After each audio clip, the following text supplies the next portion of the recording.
umushikiranganji wa mbere wa leta y'u Burundi aje guha umubonano indongozi zibiri. Uwa mbere akaba yari umupfasoni asanzwe ari umuhuzabikorwa ibisata vyegamiye ishirahamwe mpuzamakungu ONU bisanzwe bifasha Uburundi mu iterambere. Yari kumwe kandi n'ubusanzwe ahagarariye ubumwe bwa Burayi hano mu gice c'u Burundi. Izo ndongozi zibiri rero zari zaje uno musi nka serukira ihuriro ry'abasanzwe bashigikira Uburundi mu iterambere. Mwumve abaserukira ibihugu vyabo hano mu gice c'u Burundi, mwumve kandi na vya bisata bitandukanye baba ivy'ishirahamwe mpuzamakungu ONU eka n'ibindi bisanzwe bishigikira Uburundi mu iterambere. Iryo huriro rero bari baje kumenyeshanya kwa mushikiranganji wa mbere. Iryo huriro bashizeho kugira ngo ribafashe hagati yabo kugira bavugane hanyuma ibikorwa bakora barangura hano mu gice c'u Burundi bireke kwinjiranamwo kugira ngo bamwe bose batore umurongo bivanye n'ibisata basanzwe biri mu ndinganizo yabo basanzwe bashigikira mu gice c'u Burundi.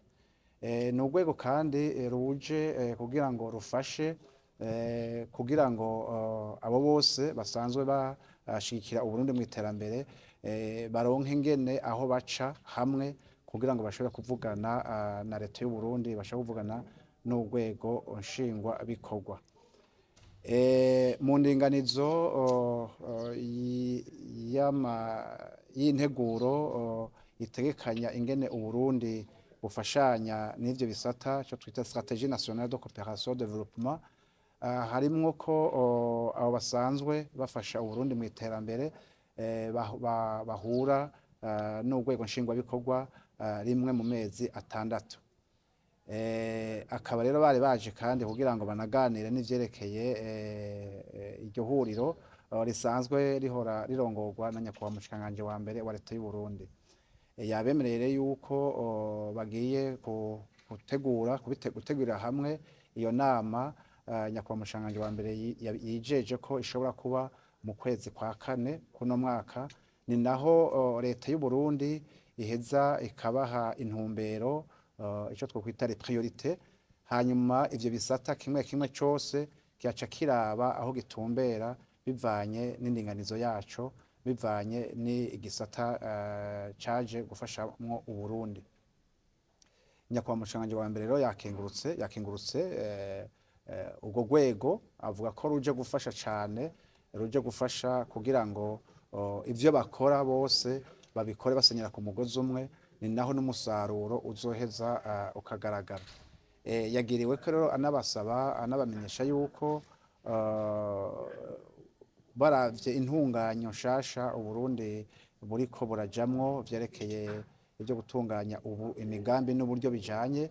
Yavuze ko kiretse ibanki y'isi yose, ibanki ya Afrika ijejwe iterambere hamwe n'igisata gishigikira uburimyi FIDA, ibikorwa vy'abandi bikorwa vyiza ariko bitaja hamwe kugira ngo bije mu gitabo kimwe, kugira ngo ivyo bikorwa bakora n'uburyo bijanye biheze biherekeze vya bikorwa n'uburyo biba vyakoze mu gihugu.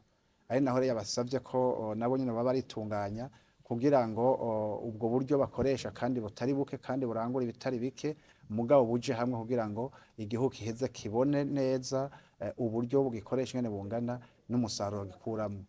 Rero basozereye uwo mubonano bakenguruka, basezeranya ko bagiye kubandanya bavugana kugira ngo vy'ukuri baje muri ya ntumbero maze baherekeze igihugu cacu Burundi kugira gishike kuri rya terambere yambona cihaye Uburundi bwifashe mu mwaka wa 2040, Uburundi buteye imbere mu mwaka wa 2060.